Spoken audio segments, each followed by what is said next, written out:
سر پاکستان تحریک انصاف کے بانی قائد عمران خان صاحب کے رہائی کے حوالے سے کوئی مذاکرات چل رہے ہیں، اندر کی کیا خبریں؟ دیکھیں، اگر انہوں نے اس ملک کو بچانا ہے، اگر انہوں نے اس ملک کو اوور نائٹ چینج کر کے ایک قوم بنانا ہے، تو اس کے لیے بہت ضروری ہے کہ یہ عمران خان کے اوپر سے جو پولیٹیکل کیسز ہیں ان کو ختم کرے. اور یہ یاد رکھے کہ عمران خان اگر باہر آتا ہے، وہ واحد ایک ایسا لیڈر ہے، پولیٹیکل لیڈر ہے آج کے دن میں پاکستان میں، جو کسی سے بھی وہ معیوب نہیں ہوتا، اور وہ انٹرنیشنل میڈیا میں پاکستان کی کیس سب سے بہترین لڑ سکتا ہے. تو اگر آپ کا ایک بہت اچھا کھلاڑی ایسا ہے جس کو آپ نے نفرت میں جیل میں رکھا ہوا ہے، تو اس کو نکال کے یہ ٹائم ہے اس سے بیسٹ بالنگ کراؤ تاکہ وہ پاکستان کو میچ جیت کے دکھائے.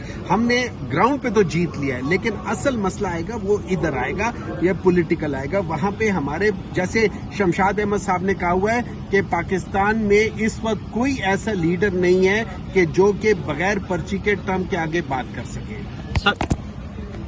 سر جس طرح آپ نے پارلیمنٹ کی بات کی، یہاں پہ شہباز شریف صاحب نے کھڑے ہو کر کہا تھا کہ ہم اسپیکر کے ہاں جا کر پاکستان تحریک انصاف کے ساتھ بات کرنے کے لیے تیار ہیں.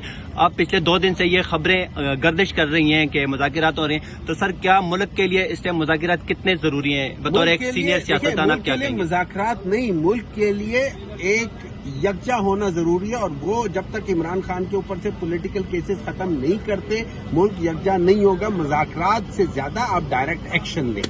سر جنید اکبر صاحب سے ہماری ابھی بات ہوئی ہے کچھ دیر پہلے، انہوں نے کہا کہ ہم نے دونوں اپنے اس کی تیاری کر لیا. مزاحمت کی بھی ایک بہت بڑا احتجاج جو ہے وہ چلتا رہتا ہے، وہ چیزیں چلتی رہتی ہیں، لیکن اگر آپ نے پاکستان کو یکجا کرنا ہے، یہ ٹائم ہے. اگر یہ ٹائم گزر گیا تو پھر مسئلہ ہو جائے. سر اگر یہ مذاکرات ایک مرتبہ پھر کامیاب نہیں ہوتے تو پھر کیا پاکستان تحریک انصاف سڑکوں پہ آئے گی؟ مذاکرات تب کامیاب نہیں ہوتے جب لوگوں کی نیتیں نہ ہوں. سمپل سی بات ہے. تو آپ اپنی نیت ٹھیک رکھیں، مذاکرات کامیاب رہیں گے. بہت شکریہ سر.